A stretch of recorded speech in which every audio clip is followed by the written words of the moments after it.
like to start this conversation, if I may, by taking you back to when you were a child, and when you were 10 years old in 1939, you actually wrote a editorial in a student newspaper referring to what you called the rise of fascism in Europe, and this was just after the end of the Spanish Civil War. Now, you were a 10-year-old growing up in the Great Depression in America with the threat of fascism, a Jewish child. Can you tell me what parallels you can give us regarding the environment that you grew up in then and today's environment, where there's a world economic crisis and a threat given to us, the war on terror? Mm-hmm. Well, there are parallels and differences, and some of the differences are instructive. And so, for example, at that time, just growing up as a child, the fear of this black, dark shadow of fascism spreading over Europe and Asia and who knows where next, that was pretty frightening. I happened as a child to be quite interested in the Spanish Civil War and the anarchist revolution and so on, and the article, as you said, was written right after the fall of Barcelona, so it began by talking about the fall of Toledo and Barcelona, but also Austria and Czechoslovakia, and I frankly don't remember where it went on from there. I'm sure it's not very memorable, but that was what instigated it, and there was a lot of fear. I mean, some of it from things I read, some of it I probably picked up from my parents and the environment and so on. There are now fears, but not exactly that. It's like, as you said, it's fear of terror, of Iran, of China, whatever they may be, but nothing like the awesome threat of fascism taking over the world. On the other hand, which is not to say that these fears aren't significant. I mean, they're very significant, and they're fanned. In fact, perhaps we'll come back to it, but being overlooked is the fact that what we're doing is fanning what we call terrorism. It's not insignificant. There are other differences between the 30s and today. We're now in the midst of a serious recession. That 30s was a Great Depression, differing in different countries, pretty bad in the United States. Objectively, it was much worse than anything today. I'll keep to the United States. Countries differed. Objectively, it was much worse then. On the other hand, subjectively, it wasn't. It's worse now, I think. My own family, a lot of them were unemployed working class, but so I could see it firsthand. But there was a kind of hopefulness that we're going to get out of this. That we can work together. There's things developing. The labor movement was organizing, making real strides forward. It was one of several factors that was pressing progressive legislation in the interests of the population. There was cultural life. My own family, unemployed working class, and many never went to school even. We talk about the latest Shakespeare play, performed in public in the park, the latest concert of the Budapest String Quartet. Every possible political faction that you can dream of was very lively in that respect. But it was all, there was a sense of hopefulness.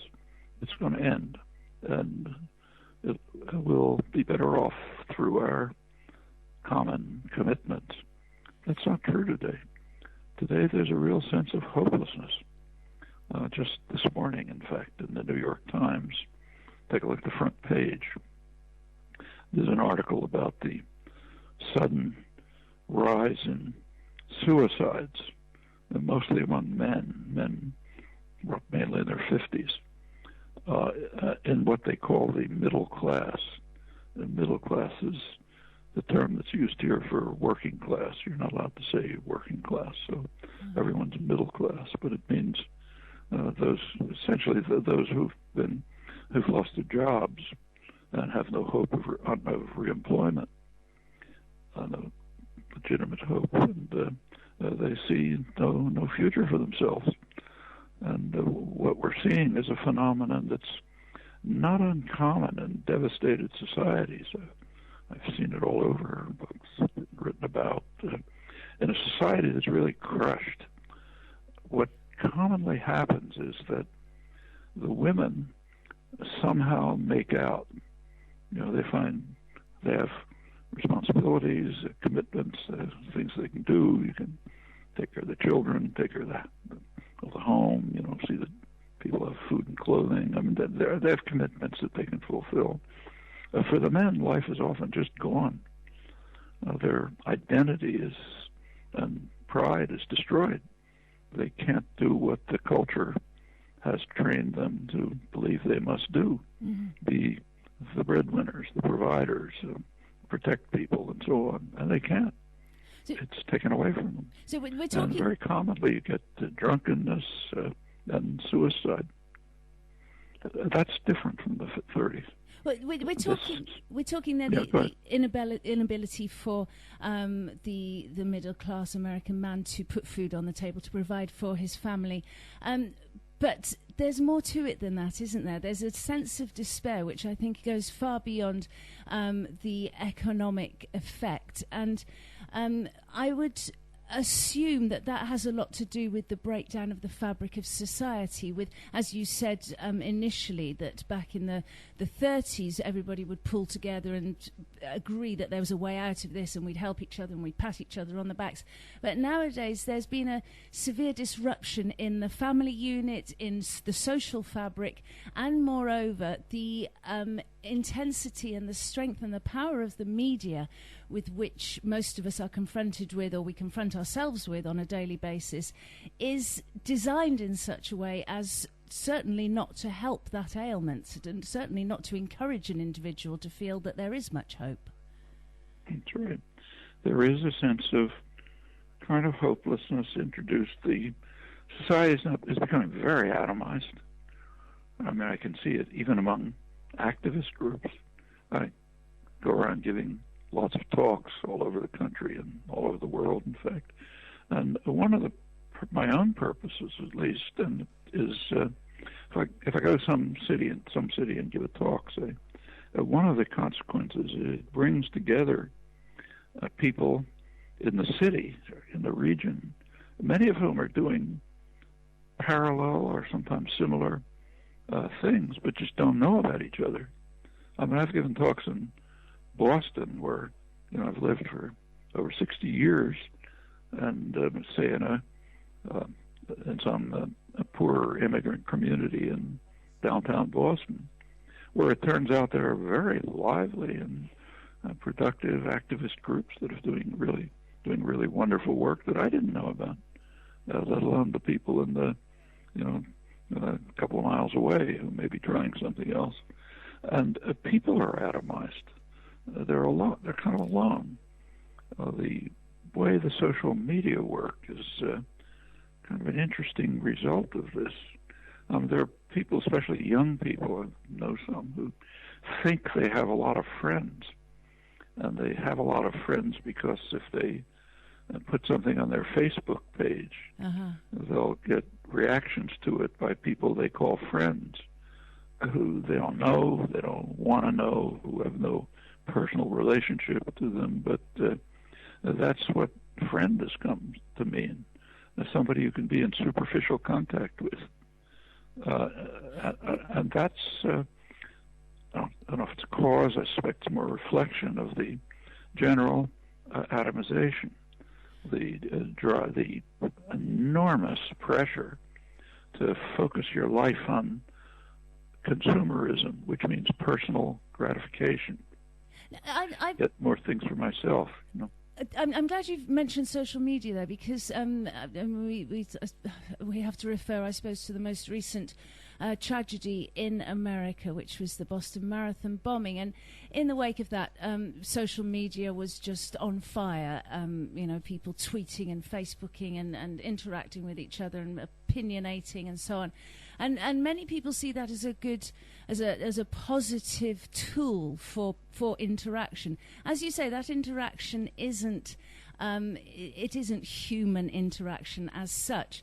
Moreover, would you be inclined to suggest that the tool of social media is actually a tool of control? It can be. It can also be a tool of liberation. I mean, technology is typically pretty neutral. You can use it for oppression, you can use it for liberation. And we've seen both in the case of social media. So, for example, the so-called Arab Spring in, say, Egypt, a lot of it was, I wouldn't say inspired, but kind of ignited in some ways by the April 6th movement. It's a movement of tech-savvy young professionals who used social media to communicate, to organize, to reach people, and it was pretty effective. In fact, effective enough so that the dictator, Mubarak, at one point closed down the internet to try to stop it. And that had an interesting effect. Closing down the internet actually gave it a shot in the arm. Turned out people were talking to each other in other ways, direct ways, and activism actually increased, which suggests something. So it's both, really. And that's a situation where social media is used, as you say, in a positive way, and there's no question that the example you cite there is valid. But as you've referred to politics as lived experience, those in the Arab Spring who used social media to promote their cause, if you like, were referring to a lived experience. Is there not a danger that social media now is too easy for those who haven't that lived experience to have views, to have opinions, to propound theories on reading writings of those that have written them without actually having had that experience? Is that not a danger, such as we see in the West, where we are all connected very much to the media via our social networking tools? Yes, in fact, I see it and around me, family, teaching, the milieu in which I live, elsewhere. It has a kind of it's not inherent, it's not necessary, but there is a tendency towards superficiality and a kind of trivialization. Actually, I can see it even in the email I get. I'm flooded with email, hundreds of letters every day, questions, comments, requests for advice, all sorts of things on every imaginable topic. And I have noticed that letters are often getting shorter. In fact, so short that it's been suggested to me that they're probably coming from Twitter, which means that somebody's walking across the street and thought crosses their mind and they text it and then they'll send it to somebody. Not think about it, not look up something, not read something, not. In fact, very often I'm just suggesting things to people to read. In fact, one thing that I've noticed is that I do get inquiries from students, high school students, college students, often from the most kind of elite schools, and students will often ask, just I have an exam next week about so and so. What can I look up? And I give them things. If I know anything about it, I suggest things for them to read. And pretty commonly, I get a letter back saying, "Well, could you tell me something that's on the internet? I don't have time to go to the library across the street and find it.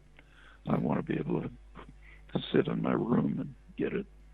And that's this. And there is. I don't know how to measure it exactly, but I get the sense that there is decline in willingness to read and think about things.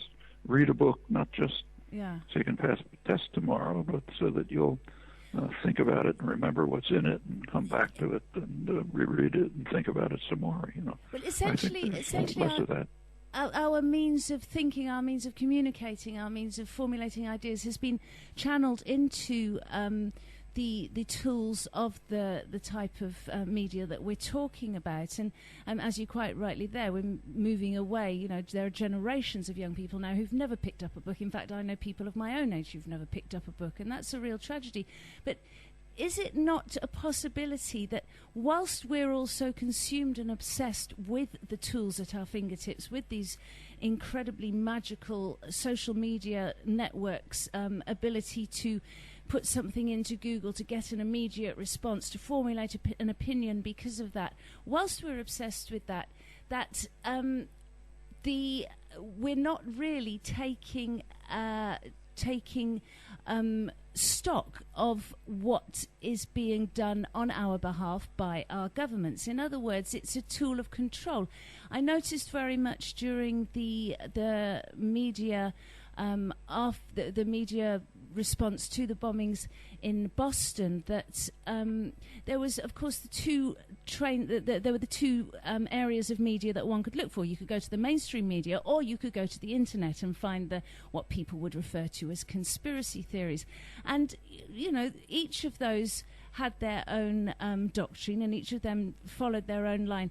But the mainstream media, that which spouts what the authorities want us to be watching on our televisions and so on, never questions, never asks why there are so many people acting within this social network forum. In other words, are those people who are within that forum just almost in a bubble and pushed to one side so that they're not really a problem for the authorities to worry about? Is that something you could understand? Well, I'm kind of suspicious of interpretations that imply too much control on the part of the authorities. I don't think they have that kind of power or consciousness or ability to do things like that. But it's a very tempting idea. And you're quite right about the almost immediate spread of what are called conspiracy theories. I get a lot of it sent to me, and I read it all over the articles by people who sometimes take seriously, who have these immediate, elaborate, detailed theories about how it's all obviously a government plot, an attempt to take away our rights, to control us, to frighten us. All the evidence is concocted, and so on. There's a lot of that around. And it happens not just in this case, but on issue after issue. And it seems to me a reflection of something else. There's a tremendous, actually, it's kind of related to this hopelessness we were talking about. Mm-hmm. There's tremendous cynicism and disbelief about everything. Yeah. You can see it in the polls. Take a look at attitudes towards Congress. Probably maybe 10% of the population thinks that congressional representatives act in the interest of their constituents. And they're not wrong, incidentally. If the government's doing something, it's an effort to control us. You can see it especially dramatically in the United States, not so much in other countries, in the gun culture. That's not a huge part of the population, but the ones who are part of it, a lot of them are really frightened people, mm-hmm. concerned that if we give up our guns, we're not going to be able to defend ourselves from the federal government or from the United Nations when they come to take away our sovereignty. That's not a joke. It's a real fear. It's always been a frightened society back to colonial times, but now it's taking on a great fear, and I think that's a reflection of the sense that we're on our own. Everyone's against us. You can't trust anyone. You can't trust the government. You can't trust scientists. You obviously can't trust banks. We hate them. We can't trust anything. We have to defend ourselves, and we have to do it individually because we can't do it collectively. As you stated on many occasions, Professor Chomsky, that form of fear is essentially a form of control. It's a form of control, but I don't think it's engendered for that reason. Not that I can see, at least. I mean, to some extent, it probably is. But you could say the same about the fear of, say, communism, or the fear of China. You go back further, it was the fear of slave revolts, the fear of Native Americans. You know, look, you go back to the Declaration of Independence, written by Thomas Jefferson, one of the leading intellectuals of the world, certainly of this country, and a very perceptive person, kind of libertarian sentiments by standards of the day. Read the Declaration of Independence sometime. I mean, one of the charges against King George of England is that he unleashed against us the merciless Indian savages whose known way of warfare is horrible crimes and so on. Well, Jefferson was there. He could see it. To a large extent, it was the merciless English savages who were driving out and destroying the indigenous population. Not that, they reacted with what we call violently too sometimes, but to say that it was the merciless Indian savages who were the problem is a little bit like saying the Nazis saying that the partisans are the problem. They're defending themselves, not in nice ways sometimes. But that's after that, you do get serious fear of slave revolts, and not without reason. Why should the slaves agree to live under miserable oppression? But the fear that slaves will revolt, they'll kill all the men, they'll rape all the women. We can barely defend ourselves. Later in the century, 19th century, there were fears of the Chinese. Huge number of Chinese. They're trying to infiltrate, take us over, and so on and so forth. Go on and on. I mean, the drugs, for example. The fear of drugs was pretty definitely inculcated by propaganda. Sometimes, I don't know if it's hard to know just what's conscious and what isn't, but sometimes looks like conscious efforts to frighten. And yes, I mean, drugs are a problem, but turning it into Hispanic narco traffickers who are trying to destroy our country and so on, that goes off into panic. The fear of the United Nations is real, literally. Their efforts to organize against even led by senators, to organize people against the small arms treaty that's being discussed at the United Nations on the grounds that it's a plot by the UN and the socialist Obama and so on to take away our guns, so that then when the UN attacks to take away our sovereignty and rule us, we won't be able to defend ourselves. I mean, it sounds like it's from outer space, but there are plenty of people who really believe things like that. That's right, and certainly the kind of rhetoric that comes out at a time like this is can be seen right back in the days of the Nazis. In fact, there's a quote by Goering, who made some remarks during the Nuremberg trials, and he goes as far as saying that it's always a simple matter to drag people along, whether it's a democracy or a fascist dictatorship or a parliament or a communist dictatorship. Voice or no voice, the people can always be brought to the bidding of the leaders. Is that not what we're talking about here, really? Essentially, that whichever way you look at it, these issues, these situations, these worries that people have, whatever it be, that whether they be left, right, centre, wherever they come from, the preoccupation of the individual with where he is within the society that he lives in, and the fears that he has in terms of living within that society and on the global scale too, are sufficient to ensure that the population will sit back and allow the governments to do whatever they want to do. I suppose there's an element of that, but as I said, I'm a little suspicious of ideas about central planning of such things.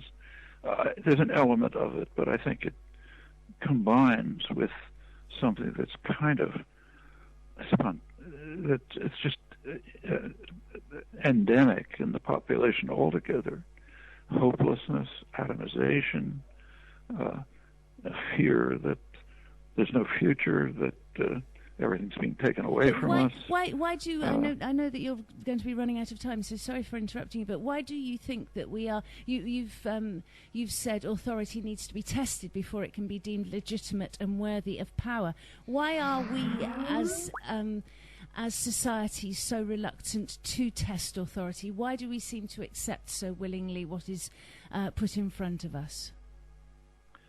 Well, first of all, it's not just us. It's a pretty common part of the human tradition. It was actually discussed in the 18th century by David Hume. And he, among his other accomplishments, was founding what he called foundations of the theory of government, how do governments work, first principles of government. Take a look at his first principles of government. He asks a question. He says there's a kind of a paradox, namely, why does the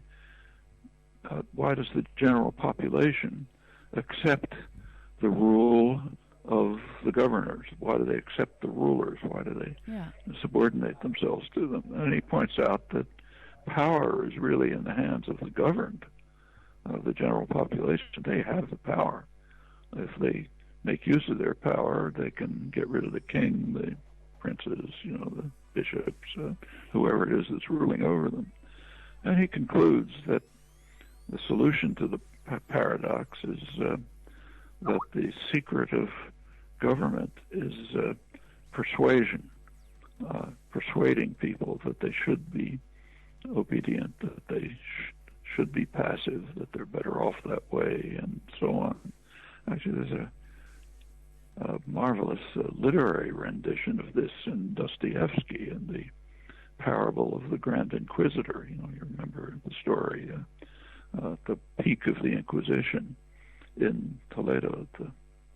The horrors of the Inquisition are in force, and the Grand Inquisitor sitting there, passing judgment. There's a tumult in the streets, and it turns out that Christ has returned. He's going through the streets, and the people are excited, and they praise him, and so on. And the rumors about this get to the Grand Inquisitor. He orders his guards to bring Christ to him, and he lectures Christ. He says, look, we're going to have to kill you because you're sowing a disorder. You're giving people the expectation and hope of freedom, and that's not what people want. They want mystery and submission, and they want authority to be controlling them. So because of this crime of yours, trying to bring people freedom and control of their own destinies, we're going to have to kill you. At the end, the Grand Inquisitor relents and allows Christ to quietly leave town. But that picture is the attitude of the rulers, and quite commonly, in fact, you can find it in the documentary record regularly about how we have to create systems in which the general public, the rabble sometimes called, just keep away from us. We're the people who ought to rule. This is among liberal intellectuals, incidentally. We should control them. It's better for them if they take. We should not. I'm actually quoting now. We should not believe in democratic dogmatisms about the ability of people to make their own decisions. Quoting from a very prestigious liberal intellectual, one of the founders of modern political science. Rather, we're the ones who have to make the decisions for their own good. The public relations industry, one of the biggest propaganda industries, based on this principle. You read its gurus, Edward Bernays and others, in their founding pamphlets of the industry back in the 1920s. It's about how the intelligent minority, that is us, must rule, and we have to carry out a process that he called engineering of consent to ensure that people consent to our rule, because that way they'll be better off. It's kind of like not allowing a 3-year-old to run into the streets. We have to set up systems of domination and control, which will, so that people will willingly subordinate themselves to us. A lot of the advertising industry, huge industry, is based on that principle. We have to drive people to passive consumerism, and then, we, the talented and the smart, will rule, of course, in the interests of all. Now that runs through. Another variant of that actually is Leninism. A different background, but pretty similar ideas, and it runs right through human history. So why do slaves not revolt? Why did women, after all, half the human race, why did they accept their subordinate position for so long, and often still do? Why? Yeah. Well, it's there are psychological mechanisms. A lot of them are internal, which make people afraid of freedom. Eric Fromm wrote a great book called "Escape from Freedom," analyzing the rise of fascism, and not with a lot of insight, I think. These are things that just run through history. Yeah. And yes, we're seeing a particular form of it today, and it could be lethal. Gosh, it's we are out of.